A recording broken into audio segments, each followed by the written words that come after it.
తెలంగాణలో 10 ఏళ్లు అధికారంలో ఉన్న బీఆర్ఎస్ కు 6 నెలలుగా ఎన్నికలు కలిసి రావడం లేదు. గతంలో ఎన్నికలు ఏవైనా విజయం బీఆర్ఎస్దే అనేలా ఫలితాలు వచ్చేవి. దీంతో ఆ పార్టీ అధినేత కేసీఆర్, వర్కింగ్ ప్రెసిడెంట్ కేటీఆర్ కు అహంకారం తలకెక్కింది.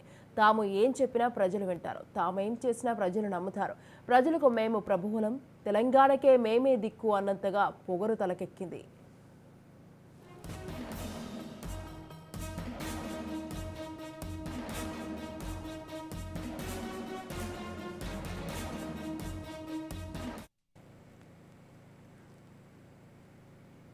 కబ్జాలు, అరాచకాలు శృతిమించాయి. దీంతో బీఆర్ఎస్ ను ఓటుతోనే దెబ్బ కొట్టాలని తెలంగాణ ప్రజలు డిసైడ్ అయ్యారు. అనుకున్నట్లే 2023 నవంబర్లో జరిగిన అసెంబ్లీ ఎన్నికల్లో ఫలితాలు తారుమారయ్యాయి. కాంగ్రెస్ కు పట్టం కట్టి బీఆర్ఎస్ ను ప్రతిపక్షంలో కూర్చోబెట్టారు.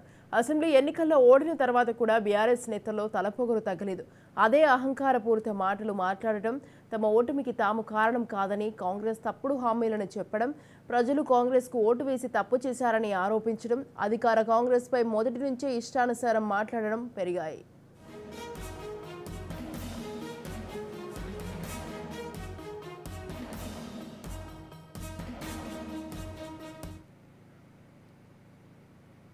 రైట్, ఈ విషయంపై పూర్తి సమాచారం మా Telangana bureau chief Mahender phone line అందిస్తారు. మహేందర్, గుడ్ మార్నింగ్ సుతే. తెలంగాణలో 10 ఏళ్లు అధికారంలో ఉన్న బీఆర్ఎస్ పార్టీ అలియాస్ టీఆర్ఎస్ అని మనం మరోసారి అనుకోవచ్చు. తెలంగాణ ఎప్పుడైతే పార్టీలోంచి తెలంగాణ ప్రధాని తొలగించిందో అప్పటి నుంచి పార్టీకి పూర్తి వైఫల్యాలు ఎదుర్కోవచ్చు. ఇక 6 నెలలుగా ఎన్నికలు ఇక్కడ కూడా కలిసి రావడం లేదు ఈ పార్టీకి అని చెప్పొచ్చు. గతంలో ఎన్నికలు ఏవైనా సరే విజయం తమదే అనేలా ఫలితాలు ఉండేవి బీఆర్ఎస్ పార్టీకి. మరి దీంతో ఆ పార్టీ అధినేత కేసీఆర్ అలాగే వర్కింగ్ ప్రెసిడెంట్ కేటీఆర్ కూడా దాదాపు 2 సార్లు అధికారంలోకి వచ్చిన తర్వాత అహంకారం చాలా వరకు తలకెక్కిందని పెద్ద ఎత్తున ప్రచారం జరిగింది. సొంత పార్టీ నేతలు సైతం ఆ పార్టీని వీరి ముందు కూడా చెప్పుకొచ్చిన పరిస్థితి. అహంకారం వీడకపోతే ఇంకా పాతాళం తొక్కుపోతుంది పార్టీ అని చెప్పారు. ఆ రకంగా ప్రతి నిత్యం కూడా ఇక్కడక్కడ విమర్శించి అయితే తాము ఏం చెప్పినా ప్రజలు వింటారు, తాము ఏం చేసినా ప్రజలు నమ్ముతారు, ప్రజలకు మేమే ప్రభువులం, తెలంగాణకు మేమే దిక్కు, ఐటీ ఇండస్ట్రీకి మేమే మొత్తం సాధించాం అనేటట్టుగా మొత్తం కూడా పొగరు తలెత్తింది. ఇక ధరణి పేరిట కబ్జాలు, అరాచకాలు శృతిమించిన పరిస్థితి రాష్ట్రంలో వెలువడింది. దీంతో బీఆర్ఎస్ ను ఓటుతో దెబ్బతీయాలని తెలంగాణ ప్రజలు డిసైడ్ అయ్యారు. సమయం కోసం ఎదురు చూశారు. వీరు నేరుగా ప్రశ్నిస్తే కేసులు ఇలాంటివి ప్రయత్నం వచ్చినాయి.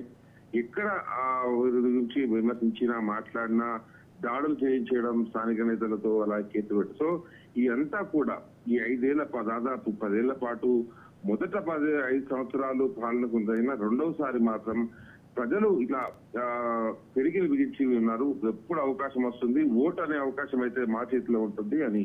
సో ఆ రకంగా ఎలక్షన్స్ రాగానే తామేంటో ఉండటానికి బీఆర్ఎస్ పార్టీకి చూపించిన పరిస్థితి కనిపించింది.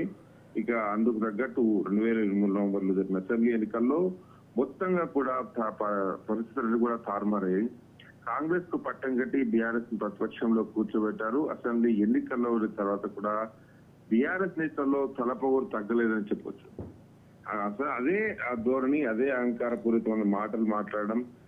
అధికారంలోకి వచ్చిన పార్టీ కాంగ్రెస్ పార్టీ కొద్ది రోజులైనా కూడా ఏమీ చేయలేదు అన్నట్టుగా వారిని కూడా విమర్శించడం, కేంద్రంలో రామ మందిరం కట్టిన దాన్ని కూడా జై శ్రీరామ్ అంటే కడుపు నింపదు అనేటటువంటి వ్యాఖ్యలు చేయడం. ఒకవైపు బీజేపీ కూడా తెలంగాణ రాష్ట్రంలో తీసుకున్న నేపథ్యంలో జై శ్రీరామ్ అంటే కడుపు నింపదు అనేటట్టుగా వాళ్ళపై నక్కసి మాట్లాడడం, ఇలా దాదాపు రెండు పార్టీలు కూడా తాము ఏదో విమర్శిస్తున్నాం అన్నట్టుగా కానీ తమ అహంకారం అని కనబడుతున్న విషయం వాళ్ళతో కనబడలేకపోయారు.